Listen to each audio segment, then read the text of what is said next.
Greetings, kindred spirits, and welcome to the new subscribers. Excuse all the noise in the background. I've got my window open. I just need some fresh air today to keep me awake, I think. And I don't know about you guys, but I'm bloody exhausted. You know, the energies since Mars-Uranus conjunction that occurred in March was the kickstart to all these intense and restless energies that have been hitting the Earth over the last few months, which in my opinion has caused the Mercury retrograde's energy to be much more stronger than usual. You know, this is partly because of Uranus's transit through Aries. You know, Uranus is a very fast moving and transforming energy, whilst the Aries energy is also very fast, as well as very active. And we will continue to feel the effect of these two energies for several years, since Uranus is a slow-moving planet. You know, actually Uranus won't move into Taurus until around May 2024. So we can expect these very erratic and impulsive energies to stay with us for quite some time. You know, I know in tropical or Western astrology they say that Uranus is in Taurus, but in the true lifetime sky, Uranus entered into Aries last year, but retrograded back into Pisces for a while, and of March this year, conjunct Mars in the sign of Aries, and Mars is the ruler of Aries. So wow, that was quite a conjunction to take place in Aries. You know, and on top of that, we have had the Saturn-Pluto conjunction taking place. Well, they're currently transiting Sagittarius in the true lifetime sky, which just really adds to all the chaos. Because although these two are not in an exact conjunction, I mean, that will take place in January 2020, they are still they're still in conjunction. You know, so they're creating a lot of chaos at the moment, you know, as old tradition and belief structures crumble and reform. And I really do feel that's what it is. You know, and the fire element is very strong, since both Aries and Sagittarius are fire signs. You know, we must take these facts into consideration when we are looking at the near future and the current energies at play at the moment, because change will be the key word for some time to come. And it is so important that we stay as grounded and focused as best we can, because much integrity will be needed. You know, and we must make sure that we read the small print, so to speak. You know, we are now in the shadow of the Mercury retrograde, and I've got my notes here. I think Mercury actually starts retrograding in Cancer, yeah. So Mercury will go stationary on the 7th of July and will start retrograding on the 9th of July. But, you know, normally we allow 2 weeks for the pre-shadow, because the pre-shadow can sometimes be just as strong as the actual retrograde itself. And as I said, with this Uranus energy, and not just Uranus, because we've got Pluto and Saturn retrograding through Sagittarius, we've got Jupiter retrograding through Ophiuchus. And these intense energies, they've just been non-stop all year. And, you know, it's not going to ease up at the present time. So the best way to deal with it is to kind of try and adapt to the energy. Even though it's changeable, we've got to go along with the changes as best we can. And, you know, the way to do that really is through meditation or quiet time. You know, basically keeping the heart calm. You know, I don't know about you, but wow, I think about a week or so ago, I was having kind of like heart palpitations, and I haven't had those for quite some time. And they were coming out of nowhere, you know, and I normally cope with stress really well, so, and it wasn't like I was even stressed, there was a lot going on, but there has been for months and months. But this is what I'm saying. I think, you know, our bodies, with all the changes and the adaptations going on throughout this year, it's almost like our bodies are being a little bit run into the ground, because although it's affecting us physically, well, it's affecting us physically now, but originally it was affecting us mentally and emotionally, which it still is. But now our physical bodies are starting to take a little bit of a beating from it. So, it's really important that we watch our health. And not just for this full moon, I would say definitely throughout the next year or two, from what I've seen so far. Anyway, so like I said, we must make sure that we read the small print, okay? Mercury's in shadow and there's a lot going on at the moment. So when I say read the small print, I don't just mean contracts, I mean anything that comes your way. Any opportunity, any, any ideas, even you developing your own ideas. Research everything, make sure it's workable. Because these energies are so rapid and fast, it can tend to make us rush into things far too quickly. So back to the full moon. The full moon will reach its peak in Ophiuchus in the true lifetime sky at 9:30 a.m. in the GMT time zone, at 4:30 a.m. in the EDT time zone, and at 18:30 in the AEDT time zone. And the moon will be at 18 degrees in Ophiuchus. So actually that is the very last degree, and the moon will actually move into the sign of Sagittarius an hour later. So for those of you in the AEDT time zone, the Ophiuchus full moon will take place, at 18:30 in the evening. So just be aware, at 19:30 it changes into Sagittarius. And for us in the UK and the USA, it's in the morning that the full moon reaches its peak. So I would say any rituals or meditations or anything should be done probably on the 16th, the eve of the 16th.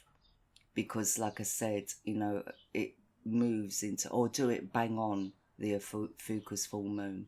So look out for what time zone you're in and what time that occurs. So this moon is actually a very transformative moon and emphasises an ending of a cycle and a beginning of a new. Firstly, because Ophiuchus is a sign of rebirth as well as Christ consciousness.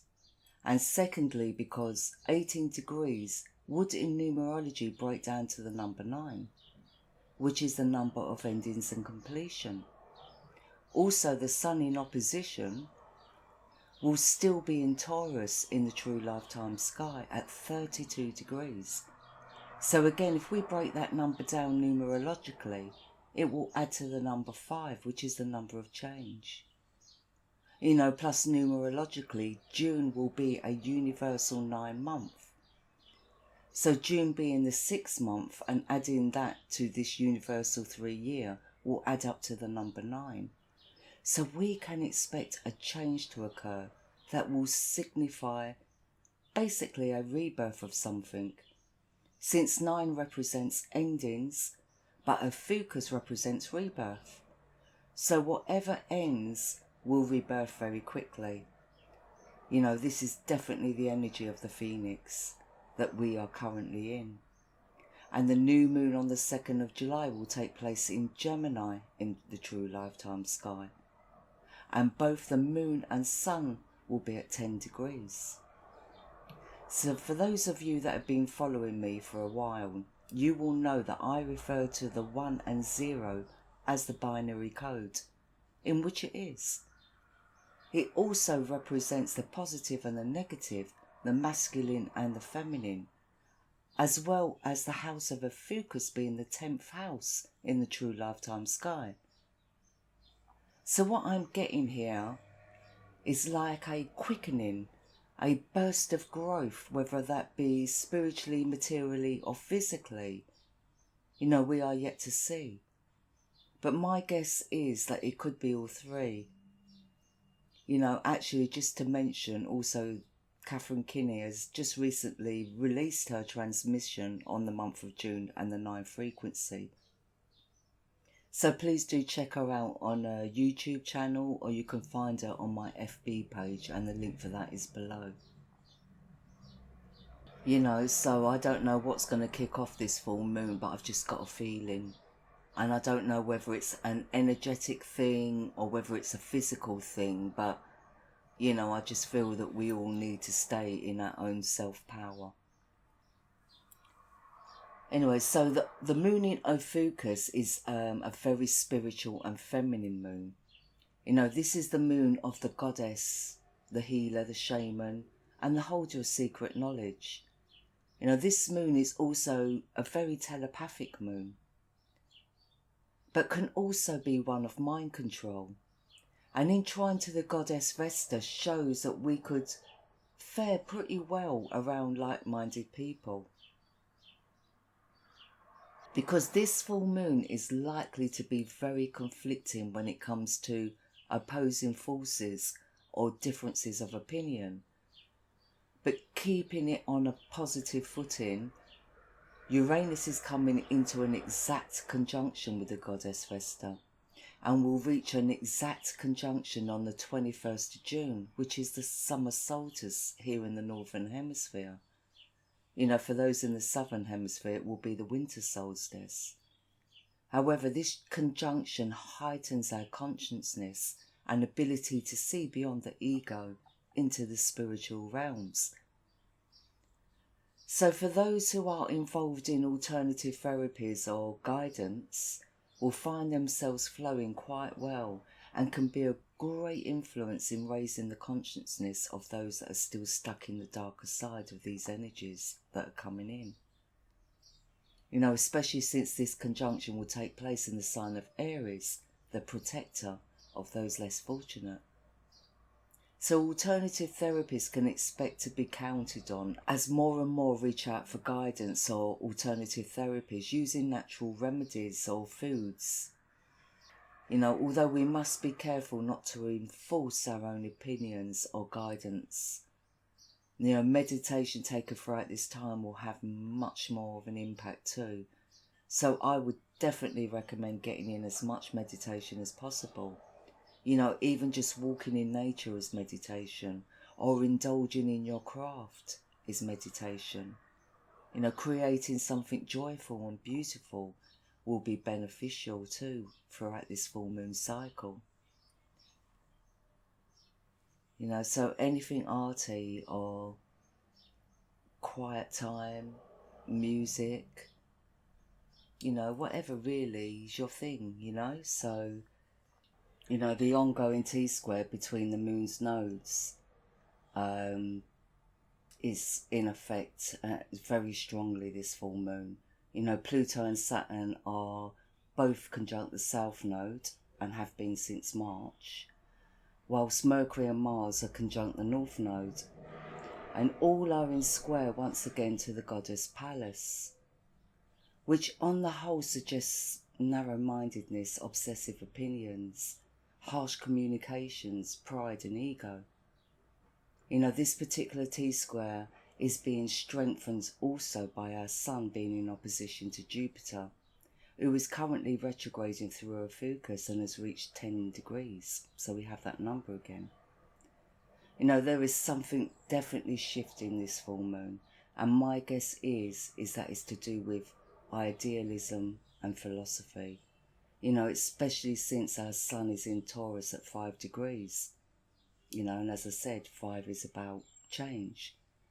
You know, both Taurus and Jupiter are traditionalists. But whereas Jupiter is more mutable and adaptable, well, as long as it serves him well, Taurus is not so accommodating and can dig his heels in when it comes to change and rocking his sense of security. So we can expect there to be two extremes this full moon, you know, between the spiritual and the material, you know, the conflict between dark and the light. You know, I call it spiritual warfare, but, you know, I don't really like using that. So let's just say it's the conflict between the dark and the light. You know, but I really do feel maybe this full moon is even the grand finale of sorts when it comes to these two energies. but we must rise above any negativity, keep a low profile and stick with those that we are more comfortable with this full moon. We must concentrate on our health and well-being, like I said, because the energies coming in are likely to be very draining and highly charged. The key words I would use for this full moon are moderation and independence, but not where we feel we can't reach out if we need to, but make sure that when we do, we are reaching out to someone who is dedicated to their craft but not obsessed with it. It would also be wise for us to let go of any obsessive thoughts or ideas, if we have any, and allow the universe to manifest what is best for our highest good. So put that request out there. Especially on the full moon in Ophiuchus and Jupiter retrograding in Ophiuchus at 10 degrees. As long as we're not being materialistic in our manifestations. Of course, we all want to feel secure. We all want to feel happy. But if we're going to be selfish or, put our hopes and desires into like money or a specific person, why not just give it to the universe and say, bring to me what is going to make me happy? Because that is Ophiuchus's energy. She's not materialistic, but she does like to feel comfortable in life. But comfort to her is more of a natural thing. It's like, it's more elemental, more ethereal. It's more magical. So for this full moon, I recommend quiet time and meditation. I also recommend crafting and creating. Music would also be a good way to pass the time, especially mantras. Actually, Ophiuchus carries the sound wave in her sign, so definitely sound baths, wind chimes and sounds of nature would be very soothing if you are finding the energies too intense and uncomfortable. I recommend that we burn white candles to keep the energy pure, and frankincense and myrrh or San Paulo to keep the energies clean and spiritual. I haven't chosen a meditation by Steve Noble as yet, but I have been looking at one. I may sort of look at another one. One he's just released recently about letting go of fear. And I do feel that many people are going to be under pressure this full moon.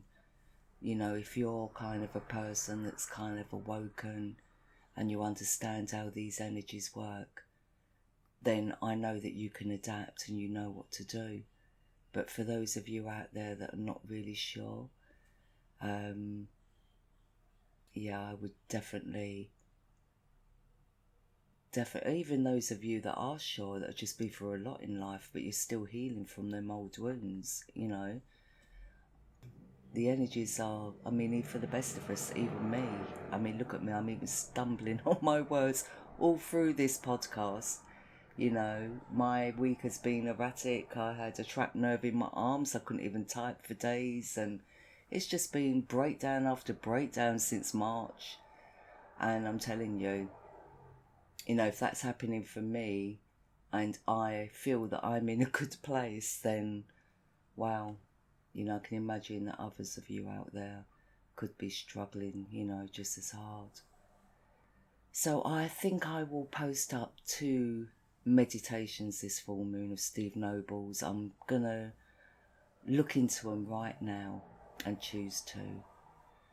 So, good luck all.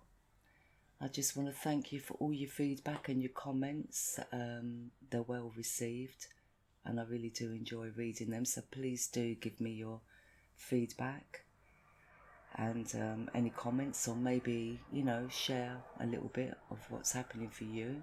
It may not all be bad for everyone. It's not really bad for me, it's just disruptive.